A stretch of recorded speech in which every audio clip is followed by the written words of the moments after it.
Exercite o amor ao próximo e a obra de Deus. Participe da campanha Eu Faço Missões 2023. Entre 10 de junho e 10 de novembro, ajude a Sename, Secretaria Nacional de Missões das Assembleias de Deus no Brasil, a investir em projetos de evangelização. Detalhes em eufaçomissões.com. Quem doa para missões se torna participante das recompensas desse trabalho. Realização Sename. Apoio CGADB e CPAD.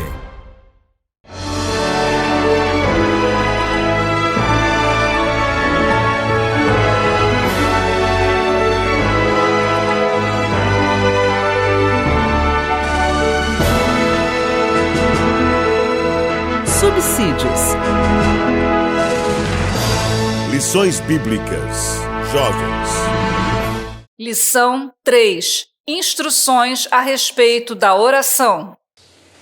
A lição de hoje vai nos permitir estudar um pouco sobre a teologia da oração no Novo Testamento. Qual é a teologia da oração no Novo Testamento? Nós verificamos que tem havido muita confusão teológica sobre esse assunto e às vezes se procura socorrer-se da oração no Novo Testamento, na Nova Aliança, como se nós estivéssemos ainda vivendo no Antigo Testamento. E nós vamos pensar um pouco sobre esse assunto, porque sendo a oração a principal ferramenta que nós temos na nossa vida espiritual, a nossa forma de falar com Deus, nós precisamos falar com Deus de maneira espiritualmente inteligente, de acordo com a sua vontade. Paulo, escrevendo aos Romanos, diz que o nosso entendimento tem que ser transformado para que a gente experimente qual a boa, perfeita e agradável vontade de Deus. Quando Deus quer que eu ore, como Deus quer que eu ore. O quando aqui, para mim, eu estou querendo dizer o caráter prioritário da oração, que temos que orar sempre. Como Deus quer que eu ore. Nesse capítulo 2 da segunda carta de Paulo a Timóteo, ele diz: admoesto-te, pois, antes de tudo, que se façam deprecações, orações, intercessões e ações de graças por todos os homens, pelos reis e por todos os que estão em iminência, para que tenhamos uma vida quieta e sossegada, em toda piedade e honestidade. Porque isto é bom e agradável diante de Deus, nosso Salvador, que quer que todos os homens se salvem e venham ao conhecimento da verdade. E o versículo 8 diz assim: quero, pois, que os homens orem em todo lugar, levantando mãos santas, sem ira nem contenda. 3 observações nós podemos fazer aqui, então, nesse texto. Primeira, Deus quer que nós oremos por todas as pessoas, inclusive pelos nossos inimigos.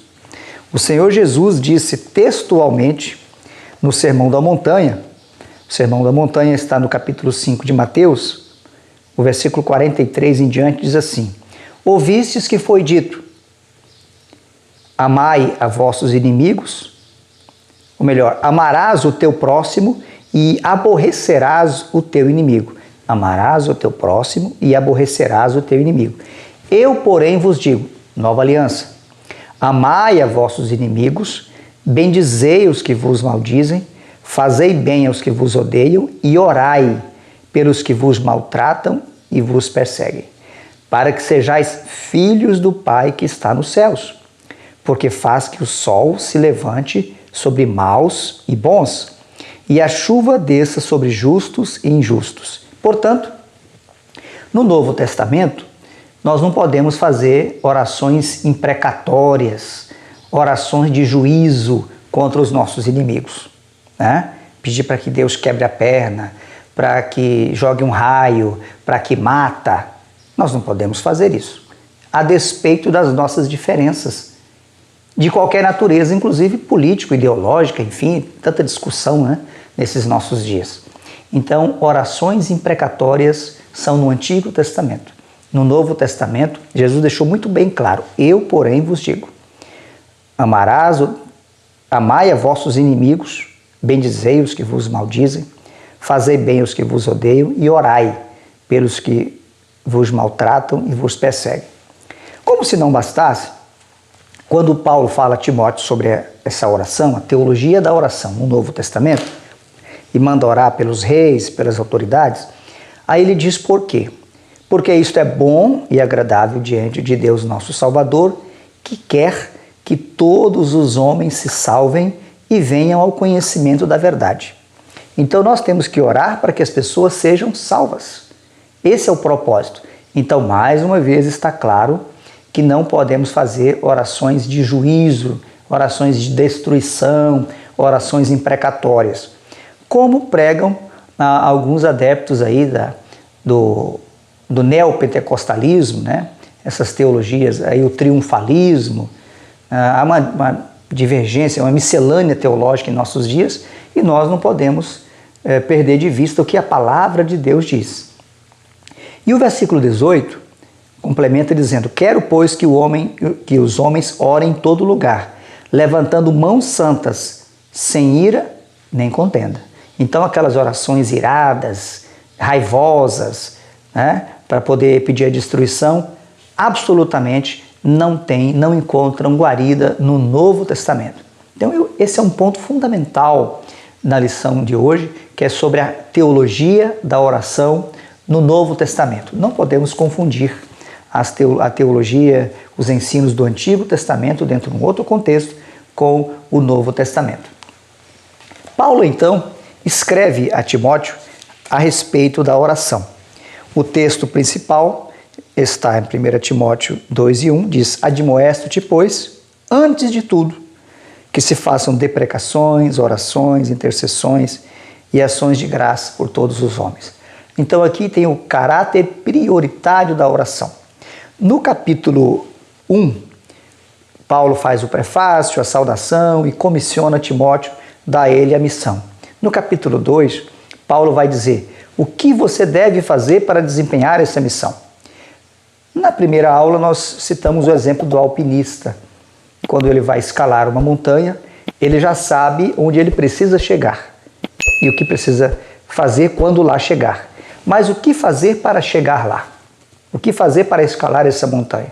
Sair correndo de maneira desesperada? Não. Então ele tem uma preparação. Então Paulo está dizendo que antes de tudo nós precisamos orar. Seja na nossa vida privada, na vida particular, nas questões particulares da nossa vida, seja nas atividades da igreja, nas questões litúrgicas, né? Antes de tudo nós temos que orar. Todos os homens de Deus, tudo o que fizeram orando primeiro, tá? E todos fizeram em oração. Então o caráter prioritário da oração. O resumo da lição é: Paulo recomenda à igreja a disciplina da oração, pois o crente tem a responsabilidade de orar em favor de todos os homens. A nossa lição, o primeiro tópico fala da oração, uma prioridade. O segundo tópico fala sobre o poder da oração. E o terceiro tópico fala do propósito divino. Nesses três tópicos, portanto, ou com esses três tópicos está a divisão da nossa lição de hoje. Na nossa introdução está escrito: qual a missão fundamental do cristão em relação ao mundo e às autoridades? No texto em estudo, Paulo nos responde esta pergunta. Sabemos que a pregação do Evangelho é sim a grande missão da igreja na terra, conforme Jesus ordenou. Mas é preciso considerar, contudo, que antes da proclamação é necessário que haja oração. Jesus disse aos discípulos: ficai, porém, em Jerusalém, até que do alto sejais revestidos de poder. Nós vivemos uma época de muito ativismo religioso. Estamos muito envolvidos com muitas atividades. São muitos eventos e pouca oração. O que é que nós precisamos fazer? Mais oração. Porque com a oração nós recebemos a graça, a virtude, o poder, a sabedoria para realizar a obra de Deus. E aí nós realizamos com mais eficácia, com um resultado melhor. Quando nós fazemos muito sem orar, fazemos muito com pouco resultado. Quando nós oramos, fazemos menos e fazemos com grande resultado. Salomão disse que o que trabalha com um machado sem afiar o machado coloca mais força, né, para realizar, e o resultado não é bom. Quando nós paramos para afiar o machado primeiro, nós empregamos menos força e o resultado é muito melhor. Então esse afiar o machado é a oração que é fundamental na vida de todos nós. Em tempos tão agitados, em que se busca uma participação mais ativa das igrejas na vida pública, é fundamental estudar o que o Novo Testamento nos ensina sobre isso.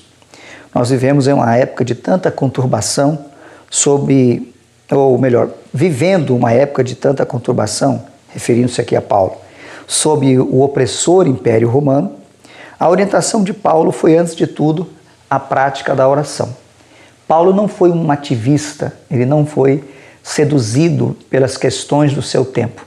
Ele não usou armas humanas para enfrentar os problemas do seu tempo. Como nós já afirmamos, ele desempenhou essa parte final do ministério dele. Desde o ano 54, o imperador era Nero, um dos mais terríveis, cruéis imperadores romanos. Mas Paulo entendia, como o Novo Testamento nos ensina, que o papel prioritário da igreja é o papel da oração. Porque orando, Deus age, Deus trabalha em nosso favor. Veja que o propósito da oração, aqui exposto no versículo 2 do capítulo 2, é: para que tenhamos uma vida quieta e sossegada, em toda piedade e honestidade. Ou seja, quando a gente ora pelas autoridades, Deus controla o Estado, Deus controla as autoridades, de maneira que elas, então, nos permitem ter uma vida quieta, uma vida sossegada, com duas características principais. Primeiro, em toda piedade. Piedade no sentido de uma vida com Deus e de uma vida da prática do Evangelho, que é a palavra de Deus. E segundo, uma vida honesta, uma vida na qual nós podemos cuidar dos nossos próprios negócios, fazendo aquilo que é certo. Então esse é o propósito muito claro da oração ensinado por Paulo nesse texto aqui. O ponto 1, oração, uma prioridade. Antes de tudo, aqui nós vamos destacar aqui que antes de tudo significa antes de qualquer coisa, antes de uma atividade litúrgica, antes de uma atividade particular nossa, na nossa vida, qualquer coisa que nós formos fazer, nós temos que orar a Deus para que Ele nos abençoe. Há um caráter aqui pessoal e há um caráter congregacional, né? A oração no nosso devocional, no nosso momento a sós com Deus, a oração em família, nos momentos comuns que nós temos, e a oração que nós podemos chamar de congregacional ou oração pública, que é a oração na igreja na qual congregamos. Então, seja na vida privada ou na vida congregacional, nós temos que pensar na prioridade da oração. O segundo tópico, ou subtópico 2 aqui do primeiro ponto, é como orar.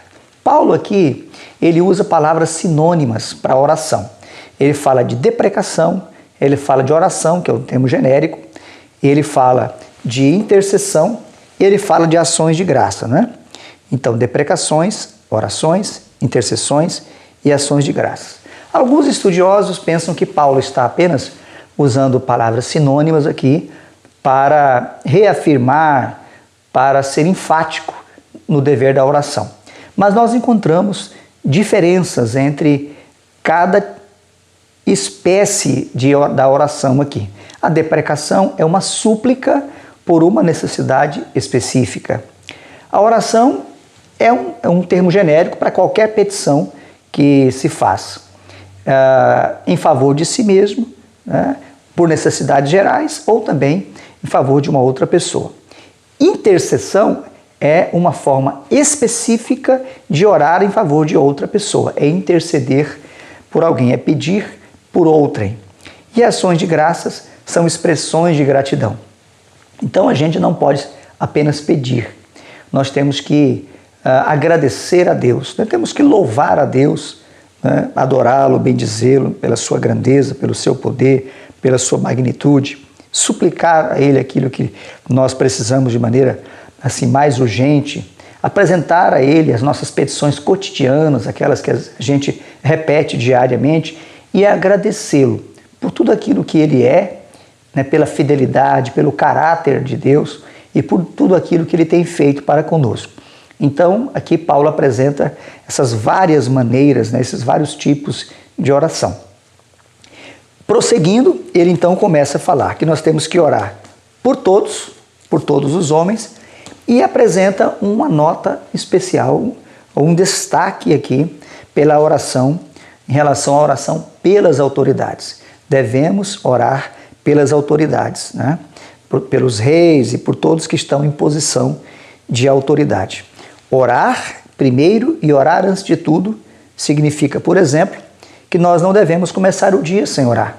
Embora a correria seja muito grande, mas primeiro nós temos que orar. Aliás, esse primeiro horário, esse primeiro período da manhã, é o horário prioritário da nossa oração, onde antes de fazer qualquer outra coisa, nós precisamos falar com Deus. Orar antes de iniciar uma viagem, orar antes de tomar uma decisão. O nosso coração, ele é enganoso, ele é perverso. Pode parecer que é, mas pode não ser. Quando nós oramos, Deus nos dá o discernimento para que a gente possa tomar a decisão correta. Quando nós oramos, nós estamos reconhecendo a soberania de Deus, que Ele está no controle de todas as situações e que Ele tem poder sobre todas as coisas.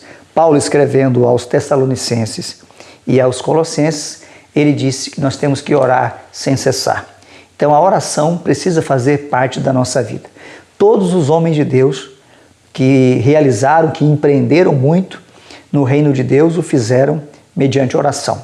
Orlando Boyer, no seu clássico Heróis da Fé, ele diz que, fazendo a pesquisa a respeito das biografias dos grandes homens de Deus, ele foi tentado talvez a imaginar que algum deles pudesse ter adquirido sucesso na obra de Deus pelos seus próprios talentos e pela força de vontade.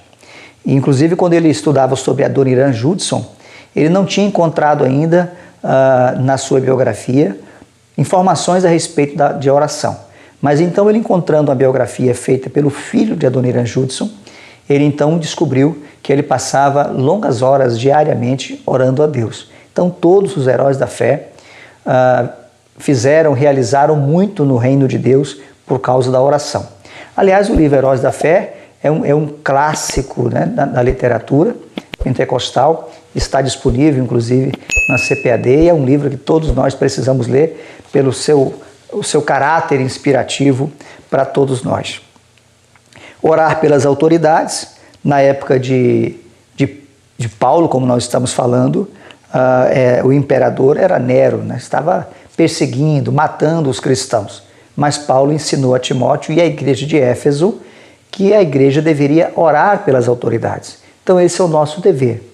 E não são orações imprecatórias, não são orações de juízo, não são orações para que Deus mate. É orações para que eles alcancem a salvação e oração para que Deus controle o Estado, controle o poder do Estado. Lá no livro de Provérbios, Salomão escreveu que assim como os ribeiros de águas é o coração do rei nas mãos de Deus, ele o inclina para tudo aquilo que ele quer. Quando nós oramos, Deus move o coração das autoridades. Não existe sistema político, não existe império que possa resistir à oração do povo de Deus. Todos os grandes impérios caíram pelo poder de Deus. Deus desfez a todos os grandes impérios, né?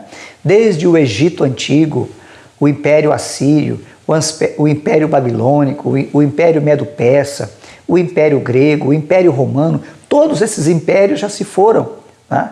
E nós temos que continuar crendo no poder de Deus, que Ele tem o controle da história. Então Deus tem o controle.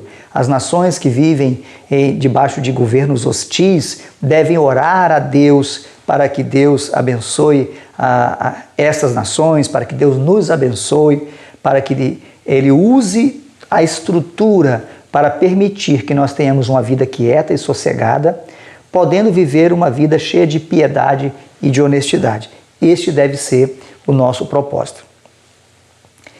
Se nós olharmos para a época tanto do Antigo Testamento, o início do Novo Testamento e o período interbíblico, que é chamado de deuterocanônico, nós vamos encontrar os judeus tentando resolver os seus problemas com o uso da força. A revolta dos Macabeus, por exemplo, né, foi a principal revolta dos judeus. Quantas sedições eles fizeram, e isso não resultou em nenhum sucesso para os judeus. Muito pelo contrário, no ano 70 da nossa era, Jerusalém foi destruída e a diáspora, a dispersão dos judeus pelo mundo inteiro. Israel só vai reconquistar a sua posição no plano de Deus quando Jesus voltar a esta terra e implantar o seu governo milenial. Aí sim ele vai julgar todas as nações e vai implantar o governo milenial, 1000 anos de paz. Então é esse reino que nós temos que pedir. O Senhor Jesus nos ensinou a orar, né? Venha a nós o teu reino, seja feita a tua vontade aqui na terra como no céu. Então a oração é a maneira de nós alcançarmos a vontade de Deus na nossa vida e a implantação do seu reino. Lembrando que o reino de Deus na terra ele tem natureza escatológica, é natureza futura. A igreja espera o arrebatamento, a terra passará pela grande tribulação, enquanto a igreja participa no céu do tribunal de Cristo e das bodas do Cordeiro. Jesus desce com os seus anjos, acompanhado também da igreja, condena as nações, julga as nações, prende Satanás e implanta o seu governo milenial. Aí é o governo escatológico. O reino de Deus na terra tem um caráter escatológico e é nisso que nós cremos e é isso que nós devemos esperar. Partindo para a conclusão da nossa lição, o terceiro ponto fala do poder da oração. Nesse tópico, nós tratamos aqui a oração como o termômetro da fé. Jesus disse assim: quando, pois, o Filho do Homem voltar, porventura achará fé na terra? Na parábola do juiz iníquo, o juiz que não temia a Deus nem aos homens, mas aquela viúva insistiu até que ele viesse fazer juízo à sua causa. E então o Senhor Jesus também diz assim: o Pai também não fará assim com os seus escolhidos? Mas quando o Filho do Homem voltar, porventura achará fé na terra? Ou seja, o nível da nossa oração é o termômetro da nossa fé. Nós ainda cremos que Deus intervém? Nós ainda cremos que Deus faz? Ou nós agora cremos que vamos ter que resolver com as nossas próprias mãos?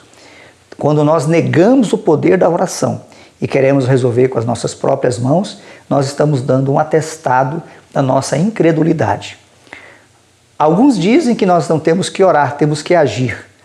Ora, oração é a principal ação. Aliás, é a ação mais difícil.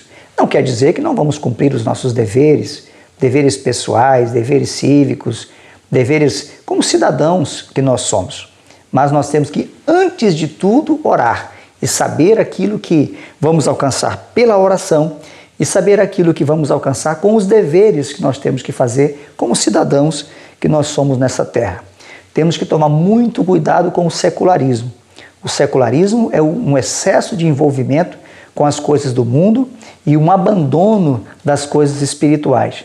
Dentre elas, as disciplinas espirituais nas quais está a oração. Jesus disse que os últimos dias seriam como os dias de Noé e os dias de Ló. Né? Comparando os dois textos, ele diz assim: os homens compram, vendem, comem, bebem, dão-se em casamentos, ou seja, uma vida apenas secular, uma vida apenas para as coisas da vida secular. Nós temos que tomar muito cuidado para que nós tenhamos uma vida também sacra, uma vida também sagrada, no âmbito pessoal, no dia a dia, e no âmbito congregacional, na igreja onde nós servimos a Deus. E o último subtópico aqui fala vida quieta e sossegada, nós já falamos, e o propósito de Deus, que é o terceiro ponto, que é a salvação. Né? O propósito de Deus é a salvação de toda a humanidade. Aqui nesse ponto nós fazemos uma observação sobre a questão do universalismo. Não cremos no universalismo, ou seja, que ao final todos serão salvos. Né? A Bíblia não trata em nenhum lugar disso. Deus quer que todos se salvem. Agora, o homem é dotado do livre-arbítrio. Ele pode decidir buscar e receber essa salvação e permanecer nela ou não. Então, não cremos no universalismo. O universalismo não tem qualquer respaldo bíblico. Paulo conclui sua instrução com uma recomendação que abrange a atuação pública. Quero, pois, que os homens orem em todo lugar, levantando mãos santas, sem ira nem contenda. Esta é, portanto, a grande ação que se espera da igreja, do recôndito de nosso coração à expressão congregacional e pública. Foi assim que a igreja sempre cresceu. Nem a tirania romana deteve o avanço da fé cristã. Que Deus nos abençoe, que nós tenhamos a presença de Deus todos os dias da nossa vida. Como diz o cantor sacro, lá no hino 77, queres neste mundo ser um vencedor, queres tu cantar na luta e na dor, queres ser alegre qual bom lutador, guarde o contato com o teu Salvador. Que Deus te abençoe, em nome de Jesus.